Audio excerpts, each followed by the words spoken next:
Hello?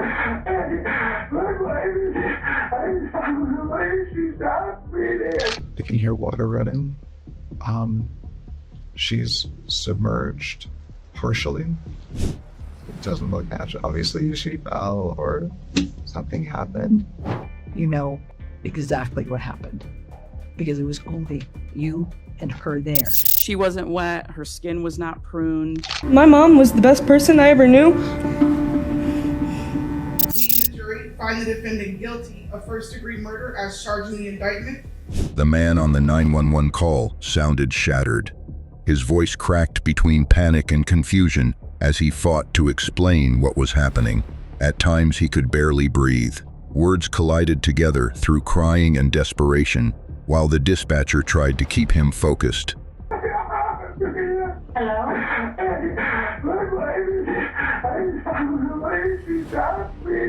My wife, she's not breathing. The dispatcher asked questions carefully, trying to understand whether this was a drowning, a medical emergency, or some kind of accident. But nothing about the call prepared first responders for what they were about to see. What inconsistencies did investigators find at the crime scene that made them doubt David Tron's bathtub story about Shanti's death? When police and paramedics arrived at the upscale Orlando property in April 2018, they expected tragedy. What they found instead looked like violence. The home sat in a wealthy neighborhood lined with large historic houses and quiet streets. Neighbors described the area as peaceful and family-oriented. It was the kind of place where people walked dogs at sunset, and children rode bicycles through the neighborhood. Nothing about it suggested brutality. Nothing about it suggested murder. But inside the garage apartment behind the main house, 39-year-old Shanti Cooper Trons lay dead beside a bed covered in blood. And almost immediately, investigators realized the husband's story was falling apart. Shanti's injuries were catastrophic. Her nose had been broken. Parts of her ear were badly damaged. There were fractures around her eye sockets. Bruising covered her body. And perhaps most disturbing of all, there were unmistakable signs of manual strangulation. This wasn't a fall. This wasn't someone slipping in a bathtub. This was an attack. A violent, deeply personal attack. One detective later said the crime scene instantly felt wrong. The injuries were too severe, too focused, too emotional. Whoever killed Shanti didn't strike once in panic and run away. The assault continued. There was rage behind it. The man standing nearby crying and shaking was her husband, 49-year-old David Trons. And over the next several years, investigators would slowly begin uncovering a hidden world behind the carefully presented image of their marriage. To friends and family, Shanti Cooper Trons seemed like someone who always pushed forward, no matter what challenges appeared in front of her. She was intelligent, driven, and successful. After working in finance and software-related industries, she eventually built her own business and became financially secure. How did the renovation project and the house create tension in the marriage between Shanti and David Trons? People close to her described her as hardworking almost to a fault. Even when stressed, she rarely allowed herself to fall apart publicly. But despite her professional success, the center of her world was always her son Jackson. Friends remembered family barbecues, trips to theme parks, quiet evenings at home, and weekends spent together near the water. She loved simple moments more than flashy ones. Even small memories stayed with people after her death. How she got nervous before roller coasters. How she laughed things off when embarrassed. How she tried not to let difficult days affect others around her. One friend later described her as the kind of person who walked into a room and immediately made people feel comfortable. She walked in the room, you noticed her, and she knew it. She had already survived one painful divorce before meeting David Trons online years earlier. At first, their relationship moved quickly. David lived in Minnesota at the time and eventually relocated to Florida to be with her. To outsiders, they looked happy together. Both were starting over after previous marriages. Both seemed excited about building a new future. But behind the scenes, Problems had already started growing, and much of it centered around a single obsession: the house. The property itself was beautiful, a large historic home filled with potential, located in one of Orlando's most desirable neighborhoods. David purchased it in cash, and almost immediately renovation plans began expanding far beyond simple remodeling. Walls were demolished, reboams were gutted, floors ripped apart. Entire sections of the home were torn down and redesigned repeatedly. What began as a renovation slowly turned into chaos. Construction dragged on for years. Contractors were hired and fired constantly. Cost kept increasing. Deadlines disappeared. Friends later described the house almost becoming the center of David's entire identity. He constantly talked about the project, the designs, the upgrades, and the vision he had for the future property. Meanwhile, Shanti reportedly funded much of the ongoing work. As time passed, tension between them grew worse. The main home eventually became so unlivable that the couple moved into a smaller apartment above the garage, while construction continued endlessly around them. To outsiders, it seemed exhausting. And according to witnesses later, arguments about the house became common. Arguments about money, arguments about delays, arguments about the future, arguments about whether the project would ever actually end. One investigator later said the house stopped being a home long before the murder. It became pressure, it became stress, it became control. Then came April 24, 2018. The day everything collapsed. David Tronas told police he woke up early and spent the morning cleaning the property. He claimed Shanti wasn't feeling well because she was still recovering from appendicitis surgery months earlier. Why was Shanti's cell phone activity considered an important piece of evidence during the investigation? According to him, she came downstairs several times during the morning, but kept returning upstairs to rest. He also said she had chipped a tooth and was supposed to attend a dentist appointment, but ultimately skipped it because she felt too sick. Meanwhile, David claimed he continued with his own routine, cleaning the pool, taking the dogs out, working around the property. Then later that afternoon, according to his story, he returned upstairs and heard water running inside the bathroom. Something felt wrong. He entered the room and allegedly discovered Shanti partially submerged in the bathtub. Panic took over, at least according to him. David told investigators he pulled her from the tub, attempted CPR, and realized she was already stiff and cold. Then he called 911. But detectives quickly noticed a major problem. If Shanti had truly been removed soaking wet from a bathtub, where was the water? Did you see any signs of water between the bathroom and where she was found? None.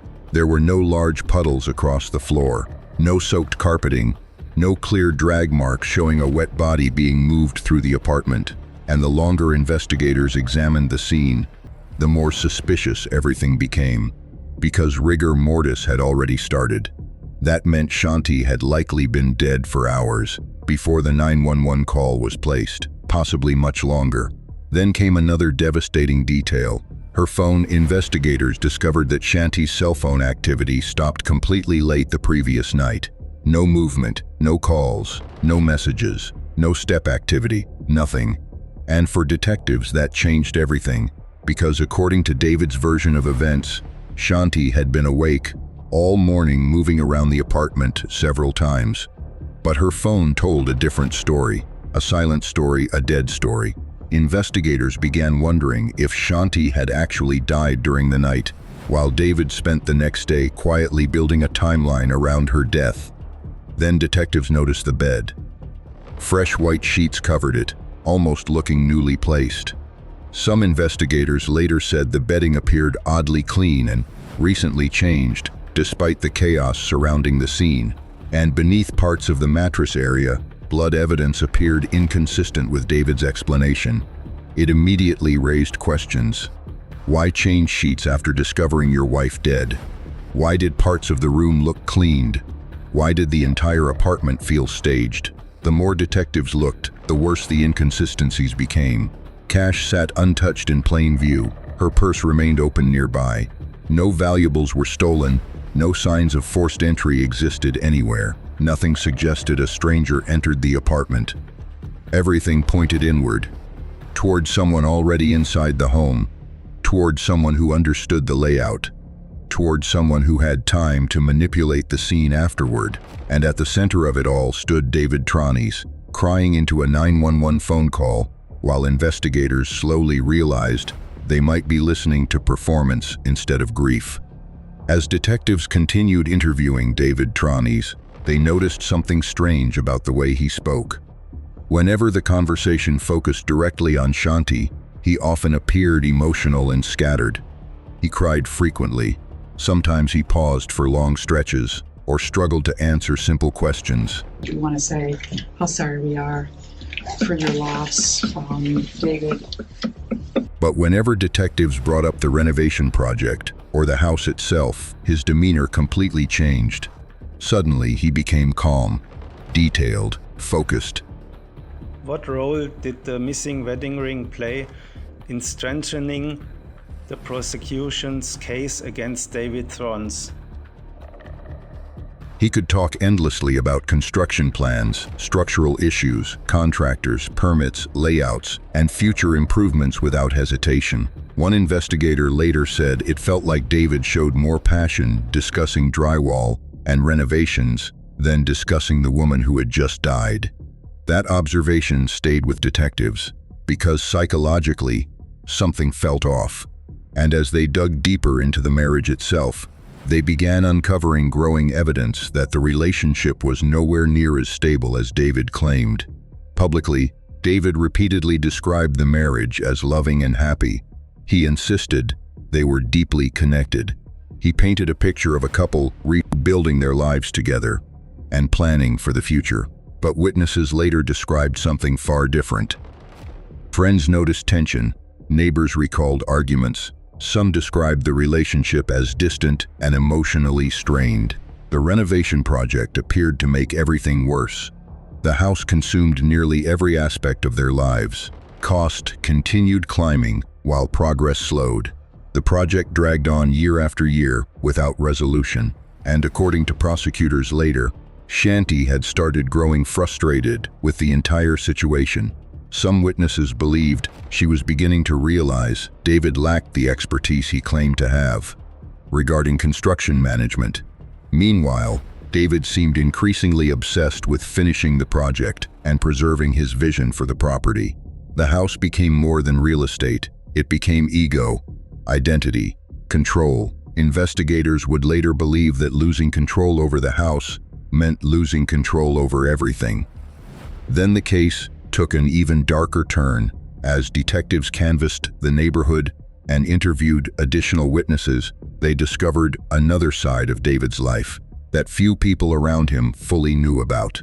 He frequently visited a nearby private men's club, not occasionally, regularly, sometimes several times per week. Witnesses described him as a familiar face there over an extended period of time. The discovery immediately raised new questions for investigators. Was David secretly living a double life? Did Shanti know? Had she recently discovered something that threatened to expose him? Detectives never claimed David's sexuality itself was evidence of violence, but they did believe secrecy, hidden relationships, financial stress, and fear of exposure may have added enormous pressure inside the marriage. He had been to the club as recently as the week before Shanti's murder. And according to some witnesses, David rarely even referred to Shanti as his wife in conversation. He often called her his partner instead. Small details like that started forming a larger picture of emotional distance and hidden tension behind the marriage.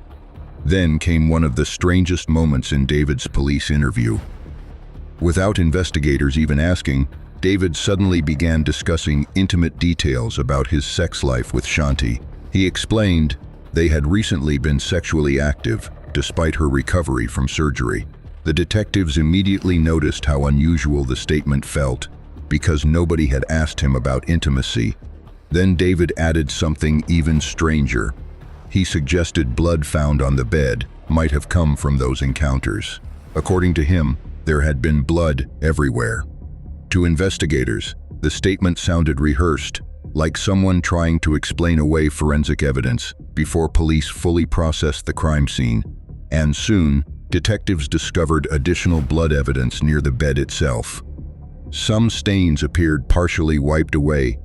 Other areas suggested cleaning attempts had been made quickly, but incompletely. The evidence strongly supported the theory that the attack may have started near the bed before the scene was altered. That possibility changed everything, because if the murder began in the bedroom, then the bathtub story completely collapsed. Investigators also noticed inconsistencies in David's behavior. Throughout the day Shanti supposedly died. According to his timeline, he spent hours outside with the dogs and running errands while Shanti remained alive inside the apartment. But cell phone records told another story. His phone activity was unusually quiet, and neighbors later reported seeing him walking during part of the day without the dogs he claimed to be caring for. One witness even noticed he appeared to be wearing different clothing earlier in the day than he wore later when police arrived. Tiny inconsistencies by themselves might not mean much, but together they created a pattern, and detectives were beginning to believe the timeline David described simply never happened. Then came one of the most devastating discoveries in the case. Shanti's wedding ring was missing. Friends and family described the ring as something she wore constantly. Yet when police examined her body at the crime scene, it was gone. David insisted she had still been wearing it, but investigators knew that wasn't true. Months later, the ring was discovered hidden among David's belongings at his mother's house. To detectives, the discovery felt symbolic, personal, almost like a trophy. One investigator later described the moment as checkmate. By now, the emotional husband from the 911 call no longer looked like a grieving spouse trapped inside tragedy. He looked like a man desperately trying to control a crime scene, and investigators still hadn't uncovered the worst part yet. By the time prosecutors officially charged David Tronis with first-degree murder, investigators believed they understood exactly what had happened inside the garage apartment that night. Not every second, not every word, but enough to see through the story David had carefully tried to build. Enough to understand that Shanti Cooper Tronis had not died in some tragic accident. She had been attacked by someone she trusted, someone inside the home, someone who had hours to manipulate the scene before ever calling 911. Even after the arrest, the case moved painfully slowly through the court system. Years passed. Hearings came and went. Legal motions delayed progress over and over again. At one point, David's defense argued he was mentally incompetent to stand trial, creating even more delays that frustrated Shanti's family beyond words. For investigators and prosecutors, it became exhausting. But for Jackson, Shanti's son, it was something even worse. It meant reliving his mother's death repeatedly for years. Every hearing reopened the wound. Every court date dragged the family back into the nightmare again. Yet, despite the delays, Jackson refused to allow people to forget who his mother truly was. He carried photographs of her into hearings. He wanted judges, attorneys, jurors, and reporters to see more than just another murder victim. To him, she wasn't a headline. She wasn't evidence. She wasn't a courtroom exhibit. She was his mom. The woman who took him to theme parks, even though she hated roller coasters. The woman who worked long hours but still made time for family. The woman whose entire future had been stolen inside her own home. Finally, in 2023, more than 5 years after Shanti's death, the trial began, and prosecutors immediately focused on what they believed sat at the center of the entire case. Control. Control over the house, control over money, control over appearances, and ultimately control over Shanti herself. During the trial, how did prosecutors argue that control and obsession influenced David Tronis' actions leading up to Shanti's murder? The prosecution argued that David's obsession with the massive renovation project had slowly consumed the marriage. Witnesses described constant tension surrounding construction delays, finances, and the increasingly chaotic condition of the home. The once beautiful historic property had turned into a never-ending disaster zone. and according to prosecutors, Shanti had started losing patience with it. Meanwhile, David appeared emotionally attached to the project in a way investigators considered unhealthy. The house wasn't just a home anymore. It was his identity, his image, his personal masterpiece. One prosecutor later summarized it perfectly. He loved that house more than anything, and prosecutors believed David feared losing it, especially because much of the money funding the renovation reportedly came from Shanti. The state also introduced evidence suggesting David had been secretly living a second life. Jurors heard testimony regarding his repeated visits to a nearby men's club, and evidence suggesting he carefully hid parts of his personal life from those around him. Again, prosecutors never claimed sexuality itself caused violence, but secrecy, deception, financial dependence, and fear of exposure created a powerful combination of pressure inside the marriage. Then came the forensic evidence, and piece by piece, it dismantled David's version of events. Experts testified that Shanti's injuries could not reasonably be explained by a fall inside a bathtub. The fractures to her face, the bruising, the damage around her eyes, the signs of manual strangulation, everything pointed toward a sustained physical assault. Then prosecutors focused heavily on the timeline. Shanti's phone activity stopped late the previous night. After that, nothing. No movement, no steps, no responses to work messages. No activity whatsoever. That detail became devastating because David claimed she spent the next morning awake and moving around the apartment repeatedly. But digital evidence contradicted him completely. Investigators believed Shanti likely died sometime during the night or very early morning hours, possibly while preparing for bed, possibly during an argument. One investigator later described a haunting theory presented during the case. Shanti may have been sitting near the bed, removing her earrings before sleep, when the attack suddenly began. Perhaps she turned her head away for only a second, and in that instant, David struck her. She never saw it coming. Then prosecutors addressed the physical evidence found inside the apartment. Blood evidence suggested the attack began near the bed, not inside the bathroom. The bathtub appeared staged afterward. There was almost no water outside the bathroom, despite David claiming he dragged Shanti's soaking wet body into another room while attempting CPR.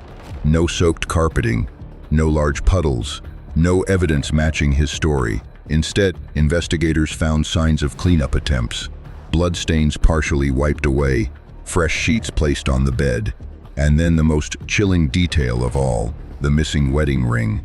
Jurors learned that Shanti's ring, which she reportedly wore every single day, had not been found on her body. David falsely claimed she still had it on.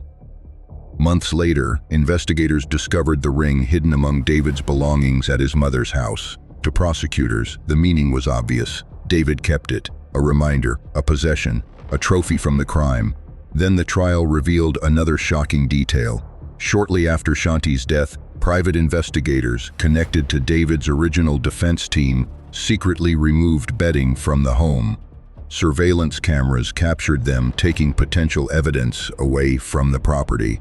When investigators later recovered the sheets, forensic testing reportedly revealed blood patterns supporting the prosecution's theory that the attack started near the bed itself. The revelation stunned many people following the trial because it reinforced something detectives had believed from the beginning. Someone had desperately tried to hide what truly happened inside that apartment. The defense fought back aggressively. Attorneys argued police rushed to judgment almost immediately after arriving at the scene. They claimed investigators unfairly targeted David and built the entire case around assumptions instead of direct evidence.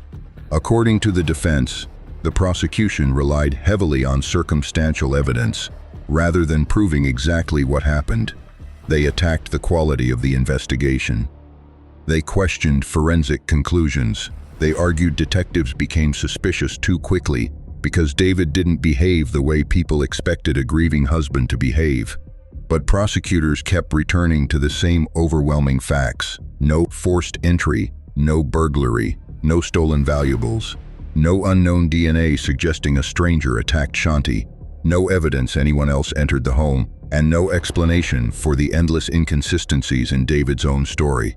She also has a number, if you look at the facial skin, dots, dark red dots. Every time investigators pulled on one thread, the story unraveled further.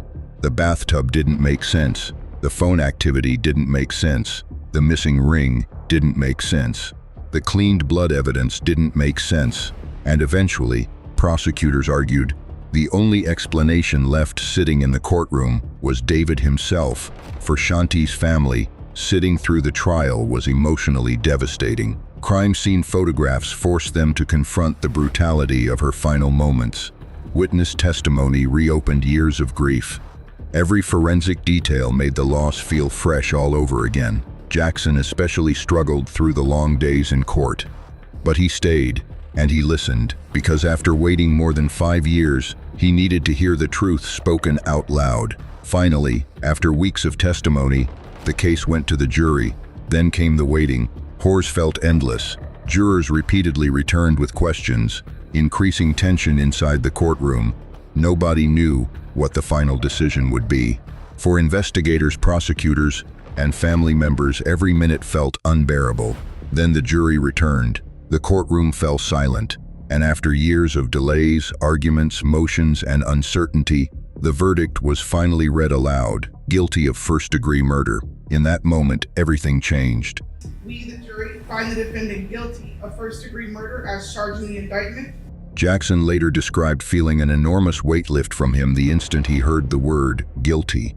For years, grief had mixed with frustration, anger, and uncertainty. Now finally, there was accountability. During sentencing, Jackson addressed the court directly. His words were emotional, raw, and unforgettable. He spoke about losing his mother, about the emptiness left behind, about how she worked constantly yet always made time for family, and he reminded the courtroom of something deeply important. Shanti did not die peacefully. She suffered, and she deserved justice. The judge sentenced David Trones to life in prison without parole. For investigators, the sentence confirmed what they had believed almost from the beginning. The emotional husband on the 911 call had spent years trying to hide the truth. But the evidence never stopped speaking. Even after the conviction, the pain surrounding the case never fully disappeared. Friends still remembered Shanti as energetic, intelligent, and kind, a hard-working businesswoman, a devoted mother, someone who cared deeply about the people around her. And for Jackson, the grief remained permanent. One prosecutor later said something about the case that stayed with many people afterward. Grief is really just love with no place to go. Because in the end, this case wasn't really about a house, or renovations, or financial stress, or secret lives. It was about control, and what can happen when obsession, deception, and rage quietly grow behind closed doors, while everyone outside sees only the illusion of a perfect life. The beautiful home David Trones once treated like his greatest achievement became something else entirely. A crime scene, a symbol of manipulation, and the place where the truth finally caught up to him forever.